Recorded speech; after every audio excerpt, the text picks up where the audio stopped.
All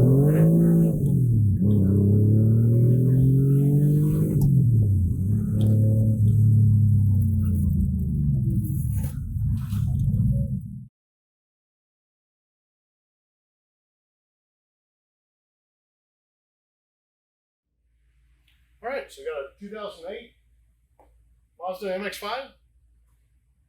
This car came from, was actually started life as a Harvey flood car, Hurricane Harvey. Had about an inch of water in it, so it wasn't too bad.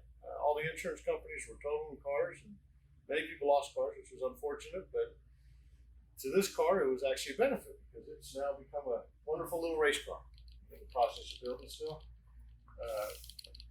Got it originally, literally charged up the battery, changed all the fluids in it, drove it up and down the street. Absolutely amazing. These cars are very dependable and very extreme and tough in the way they're built. Very durable race cars. That's why we love to race. They handle great. It's great little cars. So you first look at this car, you see basically somewhat still a street car with a hardtop on it. You see that it's got a race tech seat in it, which is obviously a race seat and some different wheels. As you look closer, you start to see, well, there's some bars inside there. What do we got going on? One of the things I'm kind of known for is custom built roll cages. So this cage is designed by me and built by my fabricator. It's a really substantial roll cage, all built for safety. As well, it does make the chassis a little stiffer, which makes it handle better. This top actually isn't one of the factory tops. Kind of looks like it at first, but if you start to look close, you see this window in the back. No defrost. It's actually a Lexan window. We take a piece of Lexan, curve it around here, cut it the exact dimensions we need. Then we use a black paint on the inside to hide where the actual top is, or the frame of the top, so you can't see it. So it actually looks much better this way. But this top is actually a fiberglass top. And right now I've got it unbolted, but it does take 6 bolts on it. But once those bolts are off, you can see it's a very lightweight top. It comes off really easy. You hold it with one hand, whatever. Let's look down over here for now.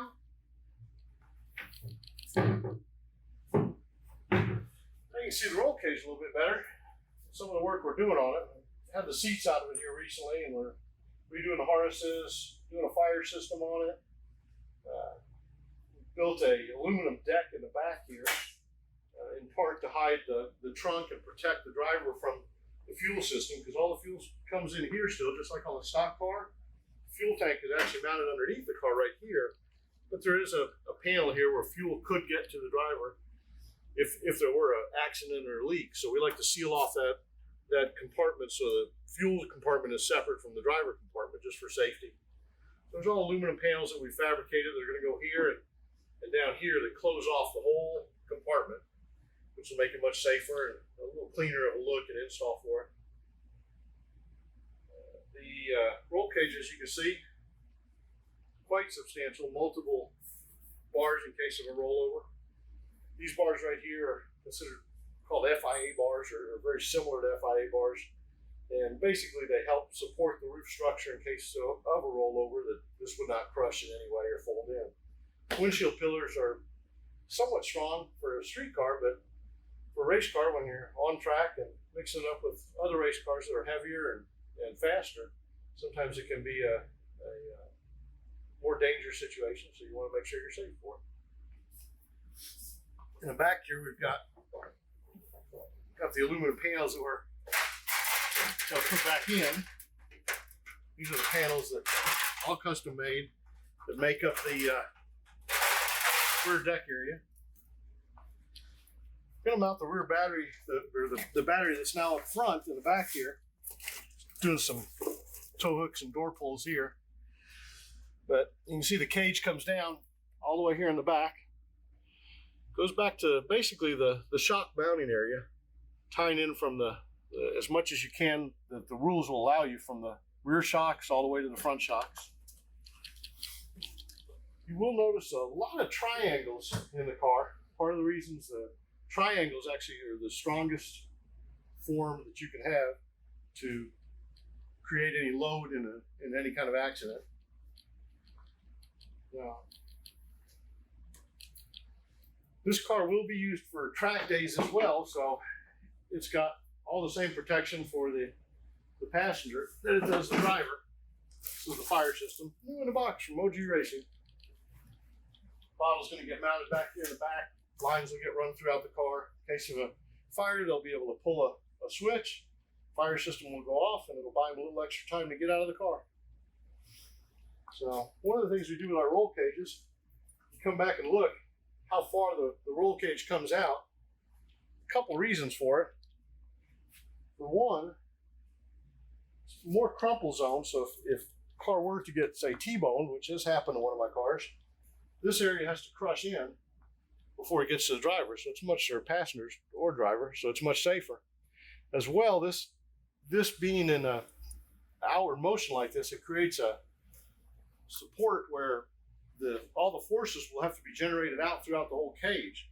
So getting hit here, that force from the other car hitting here will actually force the whole cage out, and the car will absorb the energy rather than the driver or passenger having to absorb the energy. May possibly destroy the car, but the driver will walk away from it. That's the important thing. Cars can be replaced, drivers can't. The other added benefit, getting in and out of the car, these seats are quite substantial. Steering wheel comes off via quick release, makes it real easy. Usually we'll throw it up on the dash. Today I'm going to throw it up here. But normally with a full cage and a race seat in it, it's going to be hard to get in and out of the car. But as you can see with the cage coming out, you step in, you grab this bar right here, bring your other foot in, slide right in the seat. Nice and comfy. Then you get the steering wheel, sit normally up on the dash or something, put it in, you're ready to race. So, obviously you need the helmet and everything, but that's the idea. Getting out, usually is easy. I usually pump the steering wheel on the roof, put it in there, grab these two, pull yourself up, come right out, step right out, quick and easy. When we're racing, the racing organizers want us to be able to get in and out of the car within a few seconds. Obviously, it's for safety and for being on fire. If you've ever been on fire, you understand how important that is. Unfortunately, I've had to bail out of a car on fire. We'll save that for another video. So, under the hood, this car is racing in the stock class. So there's not as much we could do to it. Basically run as a power to weight ratio. And if we wanted to keep the car reliable, because it is an endurance series, so the motor itself is actually all stock. Made some changes to the intake, got some more planned changes coming. We do run a different air intake. We use a gold foil, same stuff that's used on the old space shuttles, to insulate heat, because heat is the enemy of an engine. It's for power and for engine reliability and living longer. We want as cold air as possible to go in there. So the air filter's underneath the front bumper up here. It's got a fairly large air filter. Comes in, all the heat from the engine will not get to the air that's going inside the engine, in part because of the gold foil. Other things we do to try to keep the car as reliable as can is just managing heat in many different ways.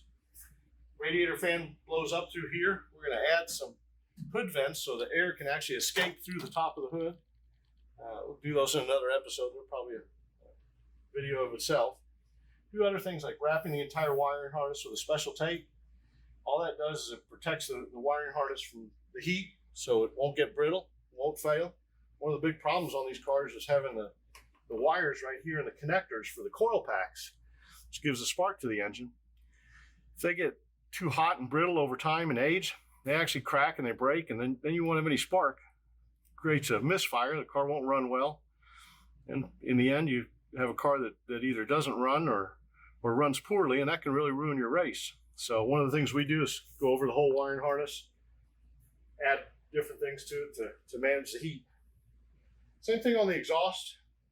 We take off the stock exhaust system, we put on a header, but the headers don't come with heat shields, so we have to either make our own heat shield or buy one. used a couple different ones over the years. This one actually one we fabricated up, so it's got a heat shield here and the stock heat shield here. It's actually 2 heat shields now. All that does is it helps keeps the heat down and underneath the car. So then as you're driving, get blown away and just not in the engine compartment, which is what we want. So we've also got heat shields underneath the car that keep the heat away from the driver, because heat to a driver will force them to get fatigued, which then they start to make mistakes. That's when crashes and other problems happen. So added a oil catch can to it. Goes in line with the PVC system. It's a pretty basic add-on.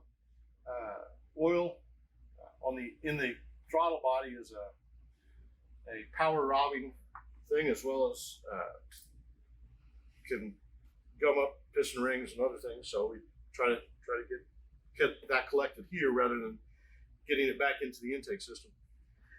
Got MCS double adjustable shocks. The customer in this case decided not to go with three-ways. Three-ways are a little more complex. The MCS shocks, been dealing with them for years, and those guys are great. The support they give you is wonderful. These shocks are actually pretty simple in that they have a button right here on top. This button, you push it, knob clicks up. That's one adjustment. Push the knob down, adjust, that's the other. As far as adjusting it, it's just a matter of a click each direction. So these are the non-remote, but double adjustable, and they perform wonderfully for us. Car's got some wider, larger wheels on it, and 200 treadwear compound tires, because the race class we're running in for WRL uses that. We've got a couple things that this car was fresh off the track here recently, so there's a couple things still we need to go through. This one's got a different lug on it. The lug gets stripped out, so we're going to go back and replace all the lug nuts for that. And I believe that's about all I got on this one.